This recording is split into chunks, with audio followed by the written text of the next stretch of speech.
Hello again, everyone, and welcome back to Reddit Aliens. I'm John, and as always, thank you so much for being here. A great topic for you today. Let's do it.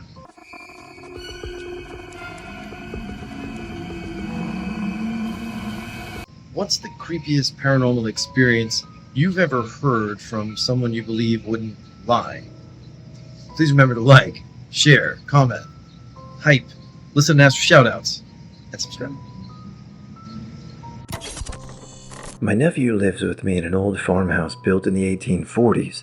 When he was about 4, maybe 5, he told me that there was a little boy named Charlie who lived in our house.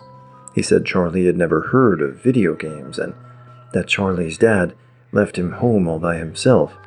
This was around the same time that had an imaginary friend called Mr. Cat, who was an anthropomorphic cat, so I wrote it off. A couple of weeks later, I was shaving with the bathroom door open and thought I could see my nephew kind of looking in at me out of the corner of my eye. I stuck my head around and could see him from behind messing with an old china cabinet we keep important stuff in. And just as I walked into the room, I could see my nephew sitting in the living room watching TV. He couldn't have crossed that much distance, that fast or silently. I asked him about it, and he said, "Oh yeah, that was Charlie." He says there's a really super book in there from when you were a little boy.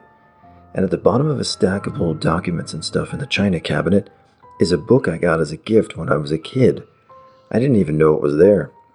It was under 2 boxes of documents and couldn't be seen until the boxes were lifted out. The little boy didn't look like how you think of ghosts. He wasn't transparent. He didn't float, and he didn't look spooky. He just looked like a kid. Now I'm convinced that people see ghosts, or whatever they are, every day and don't realize it because they look just as real as we do. In 1996, I was 9 years old. I went to sleep at a new friend's house with a couple of other friends for a birthday party.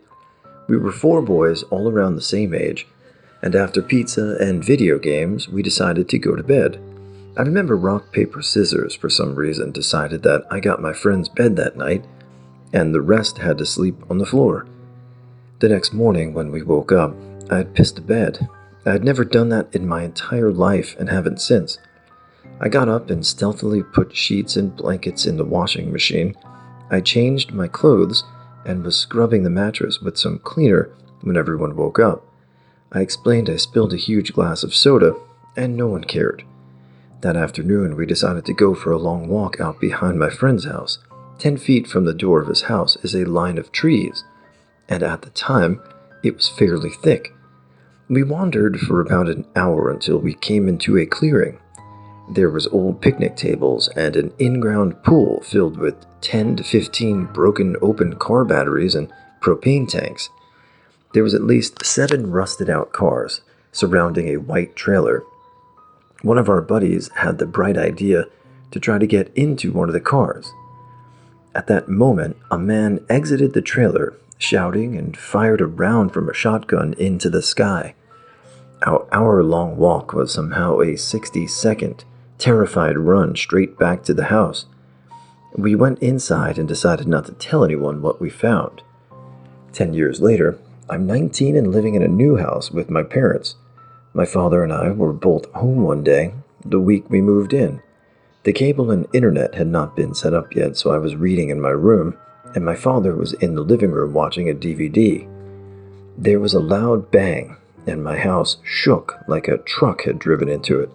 I ran out of my room and yelled to my father to see if he was okay. He was fine and asked the same of me. We shrugged it off, and I was about to walk away when I noticed my father staring up at the chandelier in our foyer. It was swinging back and forth. That night, I was hanging out with a friend who lived down the street from me. He lived at 28 Pine Street, and I live at 48. We got dropped off at the entrance to a large cranberry bog right next to my house and smoked a little next to the gate. I was in the middle of telling him the story of what happened that day when we both heard this unbelievably loud trumpet blast from the woods. We said goodnight and both ran home. Over the next few nights, I kept hearing this massive baritone trumpet blast, almost in a sequence, and far off in the distance, in the woods behind my house. I got a few friends together, and we set off behind my house one night to find the source of this sound. I live in New England, and this particular patch of woods was ridiculously thick and had absolutely no trails or remnants. We reached the highway and could hear the sound louder than ever. This same highway crosses my street on 2 bridges. We noted this so on our way back we could follow the highway to the road and skip the damn woods. As soon as we crossed the highway, the sound appeared to come from behind us. While my friends pondered over this for another minute, I was in complete shock. In the light of the moon, I realized I was standing in the campground area behind my old friend's house. I didn't realize until then that my tiny street ran almost parallel with the main road and was separated by a decent width of woods and the highway. I didn't tell anyone until long after our search for the sound ended. Where that old campground used to be, there are 3 facilities. One is a FedEx distribution center, a stone cutting factory, and another factory that cuts molds for framing. I took a job at FedEx just so I could try to find the sound. I would hang out way after my shift outside to listen for it, but could not hear it. You have to be on the side of the highway, where my house is, to hear the dying space whale, as we call it now. At least 20 people I've told about the sound can hear it at my house. I work at a store 2 miles down the street, and used to ask kids, the same trusted adults, if they could hear it, but no one else could. All right, so this is a response to a question. Lucas Kimber, I think 7303, asked me, how am I feeling in the new year? Any resolutions, etc. So how am I feeling right now? Feeling pretty great. As you can see behind me, I'm not in snow. The wife and I went down to Florida for a couple days just to reset the batteries. We got here yesterday, and it's about 70 degrees warmer here. So heading to the beach after this. For the year, I feel good. 2025 was an extremely great year for me. It was very, very busy, and I'm very grateful. And looking forward to this year. And resolutions, just continue to take care of my family and provide a better life for them than I had. I think that's pretty simple. And be happy. See you guys soon. I guess it's time to let this one out. I'm a proud man, far too proud to admit that ghosts exist or would scare me, but for a couple months, I was haunted. It started when I got my Ouija board, oh boy, and I never read the rules. My friends were too chicken shit, so I did it alone. I talked to 2 people that day by myself. One was a little boy named Tim, who was disowned by his parents and died in the forest. The other presence was much darker. And for 2 questions I asked, it would reply death, which was not a valid answer. I got angry with the second one and yelled at it to prove its malicious nature to me. Nothing happened. I packed the board away, feeling as if maybe it was me the whole time, which is the common notion for disbelievers. But then the next 2 months happened. Between 3 and 4 a.m., I consistently woke up with terror sweats and felt as if I was being watched. About 50 days in, I woke to the most horrid screaming and a thud so loud I thought someone was breaking in. I jumped up and felt again like someone was in front of me, wanting me to die, and yet no sounds from my upstairs housemates. I got so scared that I quit sleeping at night. I would stay up until 6 a.m. at least to make sure that ghost hour wouldn't affect me. But it came anyways. I'll always remember what happened at 2 months. I was playing Call of Duty as typical for the past 2 weeks, and all of a sudden, I got this cold chill on my back, and it went to my left shoulder, and then also onto the left side of my head, and I shit you not, I heard breathing in my ear. The pressure on my upper left side was as if someone or something was leaning its head on my shoulder. I was frightened to death, but I decided this. I got up, swung my fists, and screamed, "F off, and go away." And after that night, it seemed to stay away. I don't know how all this happened, especially when I was such a non-believer. Those months feel like a dream, but I do believe now that certain energies do manifest around us, and it's best to stay away from the evil, hurtful ones. My parents were on their honeymoon in Key West. When they arrived at the hotel to check in, They were told that the room would be non-smoking. With my dad being a smoker, they requested a different one. They got the room switch and went to their room. As they got off the elevator, the smell of fresh paint was overwhelming down the hall. There was a painter with all necessary supplies laid out around him, and he was painting the wall. As my parents walked past him, they casually greeted him, and the painter had absolutely no acknowledgement of their presence. Whatever. When they got to their room, the smell of paint was even worse in there. So bad it wasn't even bearable, so they decided to go to the front desk to change rooms. When they explained the situation, the attendant looked very confused and informed them that there wasn't a scheduled paint job on that floor for that day, but agreed to change their room. My parents go back to their room to grab their luggage, and the painter is completely gone. All supplies were cleaned up and gone within 10 minutes, and the smell of paint was completely gone. At this point, my parents were freaked out, but didn't think much of it and went to their new room. The next morning, on their way to breakfast, they overhear a tour guide talking to a group. My parents turned in when the guide mentioned the floor that they were originally supposed to stay on. Apparently, a long time ago, there was a painter on that floor painting, and he fell down the elevator shaft to his death. Now, my parents don't normally believe in the paranormal, but after an event like this, they had no explanation for. It freaked them out a good bit. It wasn't me, but it's a story my father always tells around Halloween and swears it's true. From the look of fear in his eyes when he tells it, I always believe him. It also doesn't fit how he usually lies, but you'll have to take my word for it. He was 17 and dating this girl a few years older than him.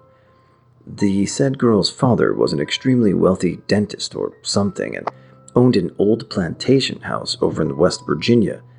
He would hold parties there all the time for him and his associates, and one time, a few days before Halloween, he held a work party. He always lets his kids come. He also had a 12-year-old son, important to the story, and my dad went as his girlfriend's date for the night, but they were probably just going to screw around while the adults drank. So, they're at the party, sneaking glasses of champagne when they think no one is looking, when the girlfriend decides to pull out a Ouija board, and take it into one of the upper floors to use. So, she drags my dad and her little brother upstairs to use it. She finds some candles and lights them for effect, and they all sit around the board. They start by moving the marker planchette around just to get a feel for it, and then they all put their hands about half an inch above it. The girlfriend leads with, "Is there anyone here with us right now?" At first, nothing happened, but then the marker started to move.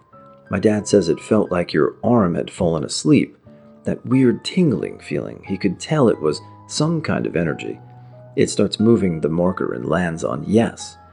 She asks for a name and it spells out Riley. They figure it's the ghost of some Irish immigrant. They ask him some more questions, like when he was born, 1727.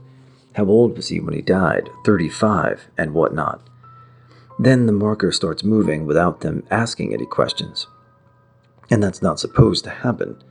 The marker spells out, he's here, run, he's here, and then it stops.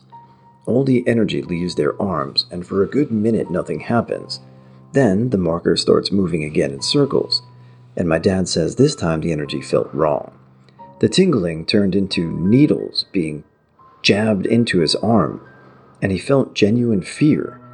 The girlfriend gets it together and asks if someone is there, and the board spins really fast, like faster than they would have physically moved it with all three touching it. It lands on yes. My dad asks this time, "What is your name?" The board spells out, "Satan." And then my dad swears this is true. All the candles in the room blew out, like a giant gust of wind, except there wasn't any. The scariest part was when the Ouija board flipped into the air and landed face down with the marker underneath it. Needless to say, the three of them bolted, screaming as they ran out of the house. It took about half an hour for my dad and his girlfriend to calm down, but the younger brother was inconsolable for the rest of the night. My dad always ends the story by saying that supposedly the spirit won't leave you until you dismiss it through the Ouija board, and he always wonders about the house because He never went back there again. That's just one of, but definitely the freakiest paranormal thing that has happened to my family. This is my go-to story for paranormal story time. My uncle told me this story at dinner the day it happened. I hung on to every word because I've never heard a first-hand ghost story, let alone from a close family member. He was working as a building manager for a soon-to-be open Hispanic theater in the old Tivoli Theater in Columbia Heights neighborhood in Washington, D.C. I was familiar with the building because I had spent a few Saturdays moving building materials up the 2 flights of stairs to what was considered the first floor, even though it was 2 floors up. The lobby area had a clear difference between what was new and what was old. There were a few empty, yet to be renovated spaces to stash materials that were completely void of color and looked like no one had been in the space for decades. One Wednesday, they had 2 elevator technicians coming in, and my uncle was in charge of making sure they could get what they needed and give information about the building. When they started testing the elevators, one technician rode up and down while the other stood in the lobby. The technician in the lobby was waiting for his coworker and noticed a mist coming from one of the unrenovated spaces. He begins to approach the area where he sees a man step out from a wall wearing a dated 3-piece suit and a bowler hat. The technician freezes in his tracks. The man in the bowler hat takes a few more steps. Then they lock eyes. The man has a look of utter shock. He touches the wall and then disappears. This elevator technician bolts down the stairs, goes across the street, and is inhaling a cigarette with shaky hands when my uncle comes out to ask him what he's doing off the job. My uncle clearly sees the man as spooked out, and it takes him a good half an hour for him to calm down enough to tell the story. My uncle is understanding and says he can go get his tools and call it a day. In the stairwell up to the first floor, there are old photographs of what the building and area used to be. The technician sees a picture on the wall and exclaims, "That's him! That's the guy I saw." It was the owner of the building who hung himself in the theater the day after the stock market crashed. My dad's side has stories. He used to tell me stories of his old house where he grew up. These are a couple of the stories he told me, and they were also backed up by his mom and brothers when I asked them about it. Apparently stuff happened to them too. The story goes that when he was around 10 and home by himself reading comics in his room, as he was reading, he started to hear footsteps coming from the kitchen area. He was about to go and see if it was his brothers or parents coming home, but he stopped dead in his tracks when he got an overwhelming sense of fear. As he was debating on whether or not to go, he started hearing what sounded like large, heavy coins dropping into a bucket full of more coins. This went on for less than a minute. He was torn between wanting to go out and see what the sound was. He thought it sounded like silver, dollars, and being scared shitless. He ended up sitting in his room until he heard his dad give up. There were other stories they told me about the house, strange noises, dishes falling out of cupboards, shadows running around outside, a lot of other crazy stories. I was never allowed to stay with my grandma at the house by myself, and I always got a really weird feeling when I would be by myself in their back room. I always got a feeling like someone was there with me. Supposedly, it was haunted. The man who lived there before had been in World War II, and upon his return, committed suicide in one of the rooms. My grandfather, strangely enough, committed suicide in the backyard of the same house. My mom lived in the same house with my dad when they were first married. At the time, my dad's brother and mom still lived there as well. My mom told me how one time she was sitting in my dad's old room and heard my dad's brother drive up the driveway, open the front door, and head into his room to start lifting weights. She heard the weights clank together for a good couple of minutes before she decided to go outside. Everyone else was out of the house at the time, and she thought he was the first to come back home. But once she opened the door, the weights stopped. She went to go talk to my dad's brother, but there was no one in the room and no car in the driveway. As she was standing there trying to figure out what she had just heard, she says she saw my uncle's car drive up. The only other was again when my dad was a kid. He was lying in a bed, sleeping, when he saw his door open and a figure that looked like his mother come in and sit on the bed with him. It was pretty dark, so he could only make out the outline of the body. He fell back asleep. In the morning, he asked his mom why she came in like that. She told him that she did not go in his room. The creepier part of the story is fast-forwarding to when I was young. My brother got up on one morning to get some water. When he walked out to the kitchen, he saw what looked like my mom sitting at the kitchen table drinking coffee. He went and sat at the table in the dark and started talking to my mom. She didn't reply. This goes on for another minute or so, and my brother decides that he's tired and that our mom is still half asleep as well. So he starts to get back to his room, and as he does, our parents' bedroom opens up and my mom walks out. Now my brother, creeped out, turns around to look at the table and does not see anyone there anymore. After that, he refused to get up by himself and never told our parents why. Oh, and to add to the weirdness, my dad committed suicide around 8 years back as well. Shot himself under a bridge. I grew up believing in nothing more than I could see or touch. I thought supernatural stuff was no different from magic or fairy tales, and that anyone who believed in that was too gullible to be taken seriously by anyone. Then, several years back, I got a job working security in an ancient shithole bar. It was located in an older part of town and tended to attract a kind of scuzzy clientele. I was working 2 jobs to make ends meet and took the security gig because I thought it would be cool to work as a bouncer. Turns out it wasn't. Basically, my job consisted of protecting the waitstaff and entertainers and escorting rowdy patrons off the premises. Mostly it was just me standing by the door greeting customers and trying my best to keep my eyes open until 3 in the morning when I could go home. I worked there for almost 2 years and got on pretty well with the bartenders and most of the regulars. At closing time, I would secure the doors, check to make sure all the customers had gone, and then hang around with the bartender, closed out the drawer, and locked to take in the office safe.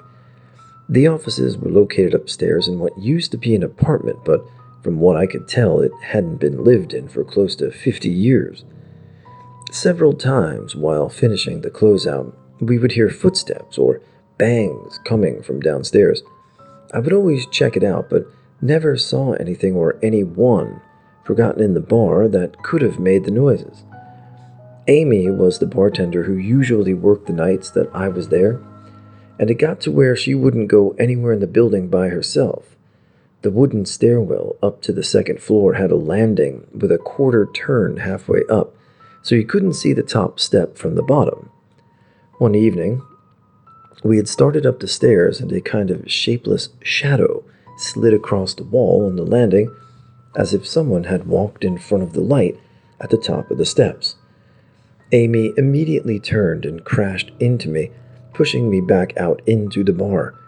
She was making a panicked squeak noise in the back of her throat and shaking her head, totally freaked out.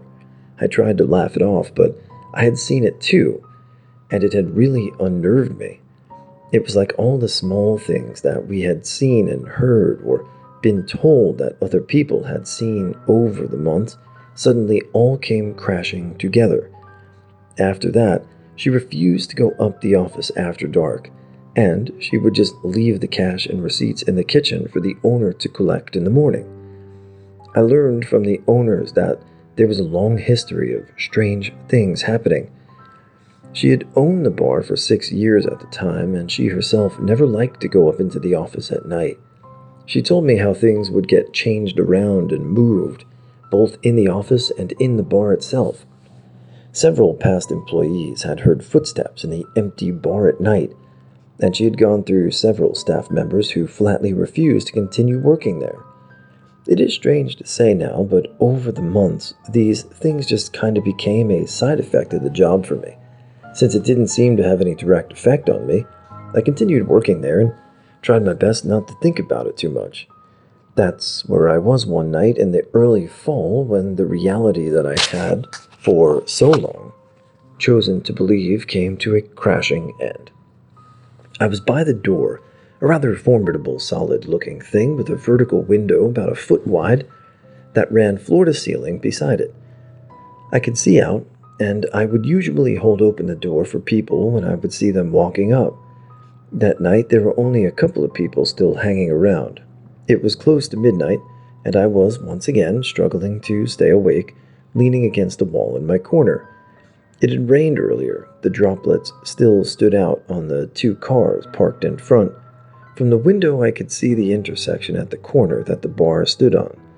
The four-way traffic light defaulted to offering green to the usual busier north to south road that ran along the building's western-facing back entrance. The man who got up from the bar had been there since before I came on shift. He wasn't a regular, but I remember his face perfectly, even today. He paid his tab, picked up his cowboy hat, and walked toward the exit. He was about my age, and his white cowboy hat had a brown belt around it with a gold pin holding it in the front. His eyes were gray and happy. Happy eyes seems like a strange thing to remember, but he really seemed like someone who would be fun to sit down and have a conversation with. I nodded to him as he walked out. I didn't say anything that I remember. I was probably already thinking about being home and getting up early for my other job the next day. Over the coming weeks and months, I wondered if I could have known what my silence was condemning him to. Would I have done something different? A simple, have a good one, could have made all the difference in life, and it was racing toward its close. The sound was like a sack of potatoes hitting the ground. I don't remember if the momentary tire screech came just before or just after, but the impact instantly jolted me alert. It was a surreal feeling as I pushed past the door and stepped out onto the damp sidewalk. I didn't immediately realize what had happened. I could see the taillights of the white pickup truck cutting left against the red traffic signal through the intersection and thought that he must have hit one of the parked cars. Then I saw the white cowboy hat. It was propped up on its brim and lying in the middle of the intersection several feet from the man. I yelled for Amy to call 911, saying that someone had been hit, and I jogged over to where he was sprawled out on his back. His face had several small cuts, and it looked like his nose may have been broken, although there was no blood coming from it. When I got to him, he was trying to sit up and making a wheezing, mumbling sound as though he'd had the wind knocked out of him. I told him to stay down and put my hand on him to keep him from trying to get up. His stomach felt like it was full of rocks, and he sank back down in slow, rhythmic convulsions. Blood was seeping out between his legs and pooling past his knees. I'd had rescue training, but at that moment I blanked. All I could think was to not move him because of the probability of a spinal injury. His left hand was up near his chest. The outer 3 fingers were curled inwards, shaking violently. I reached out and grabbed his hand in mine. It was all I could think to do. At that moment he stopped shaking. He was going into shock, and I could see he was losing his fight fast. Within seconds, he had progressed from trying to sit up to hardly being able to move. His skin began to take on the appearance of thin, pale plastic. He rolled his head and looked at me. The pupil in his right eye was huge. I could barely see the gray outline from the black core. A red pool was slowly spreading across the white. I watched as his vision slid past me and his mouth spread in a silent scream at what he was seeing. It started as a shuddering whisper. As his fingers gripped my hand, it was the sound of a child waking from a nightmare, and it froze the breath in me. Don't let them take me. Don't let them have me. Don't let them take me. Don't let them have me. He repeated it over and over with a look of absolute horror on his face as he stared at the nothingness behind me. My mouth went dry as I felt some small part of his terror spread into me. It took him several minutes to die, and I sat in silence as his pleas slowly faded into gasps and finally ceased altogether, his eyes never wavering. I sat in silence as something utterly terrifying that I could not see stood waiting just behind me, waiting to take him to a place that promised him only fear. The fire department arrived, and shortly after that the police and several ambulances did. They didn't even bother to go through the motions with a defibrillator or chest compressions. Nothing like in the movies. They seemed more concerned with getting him to the morgue than with any kind of rescue attempt. I was asked to give a statement, though I left out the details of what I had heard him say. I was asked to give a statement. It was left open as a hit and run and probably forgotten by those who deal with too many of these things to count. I was never called to testify at any trial or even brought up in any follow-up investigation. A few days after it happened, I found out that the man's sister had visited the bar trying to contact me. I don't know why, but I could never bring myself to contact her back, and shortly after that I left and never returned. I still see him, some nights when I sleep, the look of terror filling his red eyes. His final plea is for something to save him. I also remember how his eyes looked so happy and full of life seconds before everything in the world ended.